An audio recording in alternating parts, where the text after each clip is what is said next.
All right, y'all. So as you can see, that worked out perfectly. I have my holes now. This bottom one, I don't know what I'm gonna do with it. I'll probably just do these two. And then this one on this side, we'll probably shift over just a tad.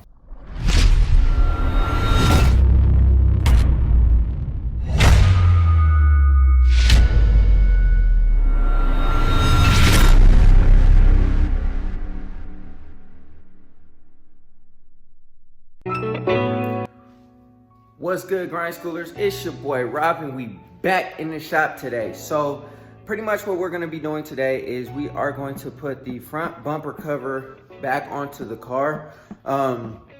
So originally I had taken the bumper off, and this is the footage that I actually lost on my camera when I lost it.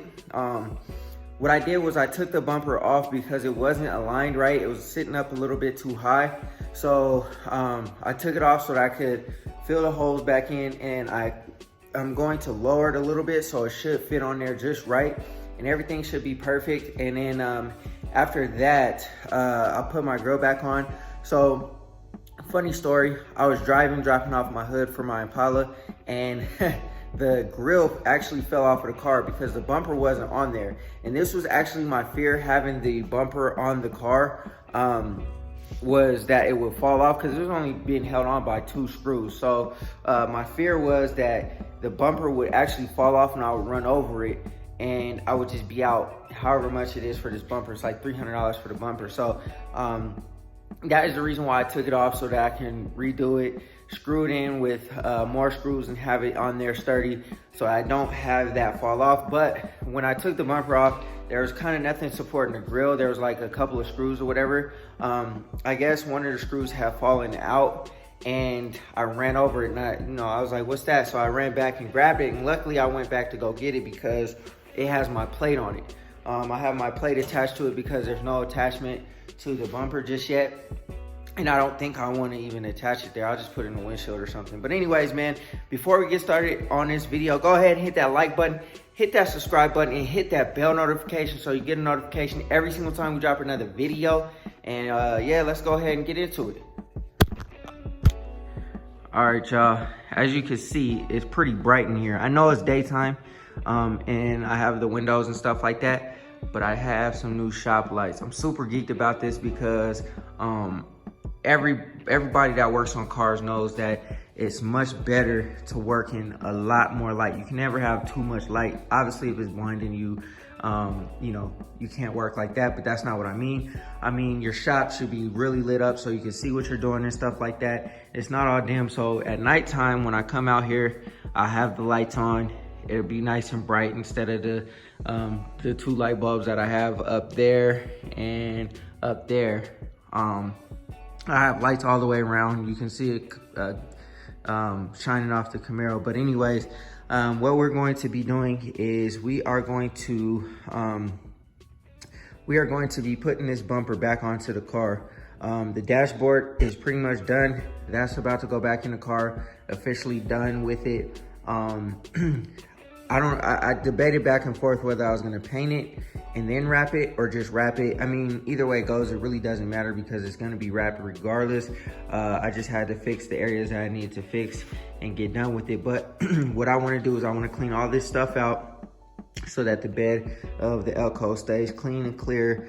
And when I wanna get in it and drive it, I don't have all this stuff in here. So that's the objective. And then here's the grill. The top piece broke off, so that obviously, isn't going to work or whatever. I can't roll like that, but for the time being, I'm gonna roll like that because I don't want to order a new grill just yet. I'd rather fix other stuff instead, and I mean, it doesn't really matter. So anyways, what we're gonna do is we're gonna put the bumper on, put the grill back on. Yes, it looks trashy, but I'll find another one and get that all situated and stuff like that.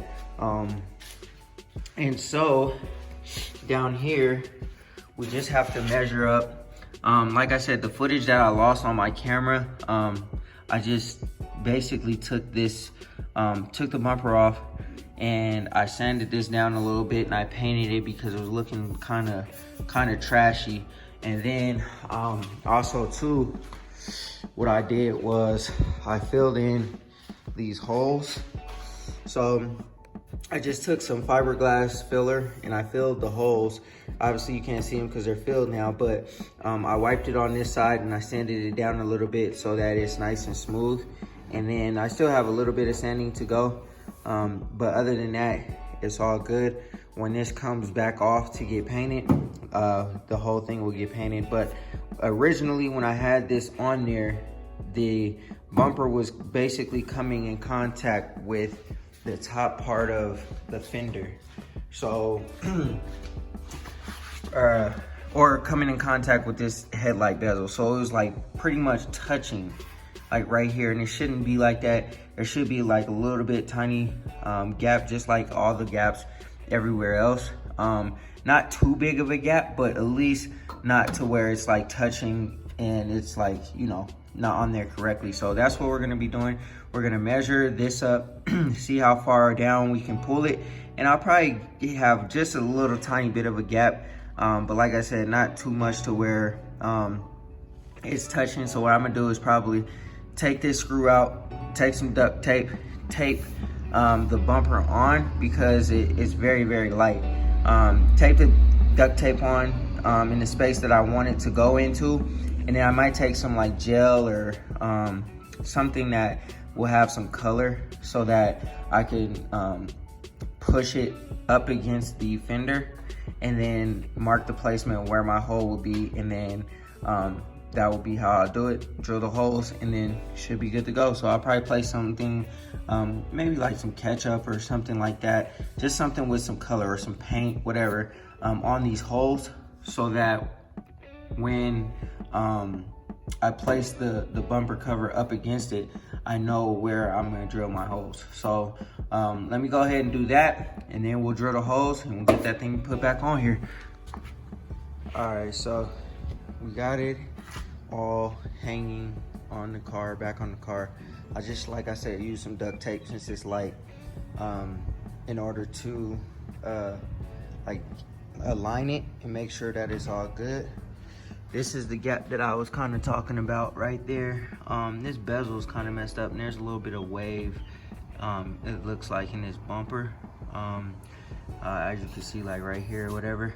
But I wanted to get as close as possible to the bezel so that it looks like it's nice and aligned. There's no huge gap, because originally there's like a body filler or bumper filler thing that goes inside of here, I believe, but between this, the old bumper, and right here, and so I'm basically overcompensating for that.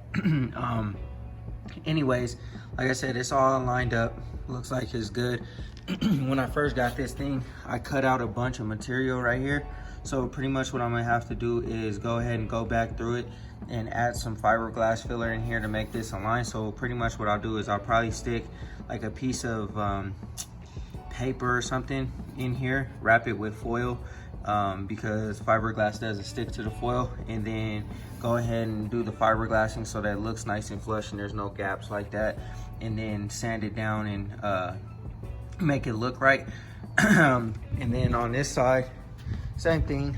I'm gonna just make sure that the bumper is level, because I don't have my other bezel, or at least if I do have it, I don't know where it's at, to align this bumper right here. See how there's a lot bigger of a gap on this side because the other bezel's missing. So what I'm gonna just do is I'm gonna take my level, I'm gonna set it on the bumper, make sure that it's level, and then make my adjustments based off the duct tape. And since I do have the duct tape on there like that, I could just take it off, move the bumper up and down, side to side, make sure that it'll be flush up against here, up against the fender on both sides, so that there's no like weird awkward angles. Same thing on here, take a piece of paper and go ahead and fiberglass that in.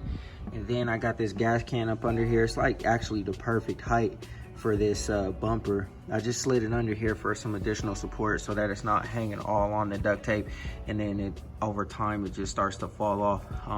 So yeah, what we're gonna do is we're going to go ahead and take a spray can, and like I said a short time ago, I was gonna take ketchup and put it in the holes so that I can kind of align it up and make sure that when I take this bumper back off, I could just drill the holes like that. I thought that that might be kind of difficult since, you know, if I obviously would have to put the ketchup or whatever else I have that could smush and would make a mark in between here before this bumper was aligned. So if I do it like that, I might mess it up, because, you know, if I gotta align it up and down, this ketchup would just smear in between. So pretty much what I'm gonna do is I'm gonna just take a can of spray paint. I'm gonna get up under the car, and I'm gonna spray in between the holes, and the spray paint will get onto this part through the holes, and then I can drill my holes like that, and it will be nice, aligned, everything will be good. Looks like the bumper will need to be shifted a little bit that way, and then I'll go ahead and paint it, and go ahead and drill the holes, and then we'll be done with this project. I mean, super simple, easy. I mean, if you have this kit, like I said, I tried to do it based off of the bumper fillers that came off of here. It didn't work because I misjudged how low I had to go.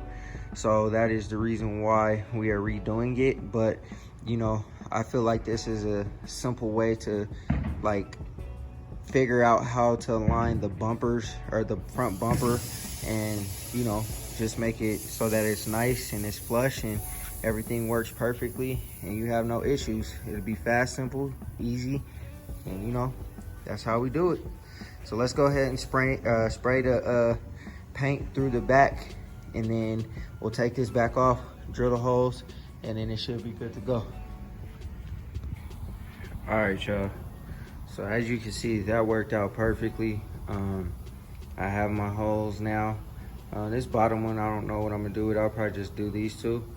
And then this one on this side, we'll probably shift over just a tad, and then all that should work out. I think what's happening is this side is able to move over a little bit more because I cut out so much over here, but on this side, I didn't really get to cut out that much on this side. So pretty much probably what I'll do is get my Dremel, cut out a little bit more alongside of here, clean it up a lot more, make it look all nice and pretty, and then, like I said, I'll go ahead and slide a piece of paper in between each side, go ahead and fiberglass it, and then, you know, that'll fix all that. So yeah, man, I think that did the trick.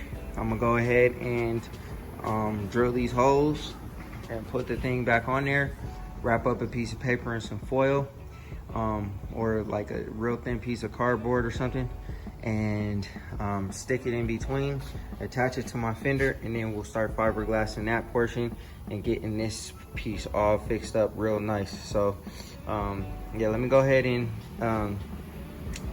drill the holes. I'll attach it back, and then we'll go ahead and start cleaning everything up. All right, y'all, so there you have it. Bumper's back on. Obviously, you know what I'm saying, like, this is not the first time y'all are seeing the bumper on the car, but I lined everything back up.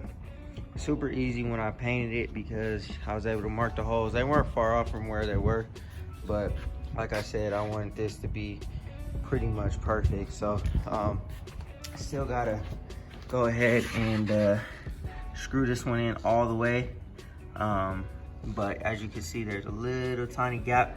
Before it was like all the way up against this, but now it's not. And then, like I said, the grill is just sitting on there. It's not screwed in. That top piece, like I said, I broke and ran over it. So now I gotta get a new grill. I was gonna get a new one anyway, but because this one's all broke up and messed up anyway, but for now, that's on there like that. We'll screw it in, and then we're good to go, man. Everything's lined up, and like I said, that was my fear with having a bumper like it was before. It was kind of not all the way in there, and I didn't want this thing to fall, the bumper to fall, because that would have hurt my soul. You know, the grill was gonna get replaced anyway, and it's all good. It's not that big of a deal, but yeah. So anyways, that's all on there, man. We still just got a little bit more trimming to do. I'm gonna throw the Dremel at it, and then that's all done. All right, grind schoolers, that's gonna do it for this video. I hope y'all enjoyed it. It wasn't nothing too crazy. I just wanted to get the front bumper put back on the car, get the grill put back on and everything all finalized, solid, and you know, just get that phase of everything done.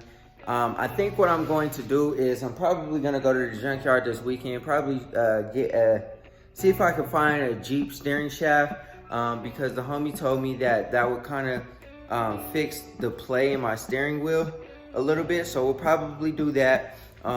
We'll finalize everything with the wiring, throw the dash back in, and then hopefully I'm kind of in the process of sourcing some wheels. I think I found what I want for this car.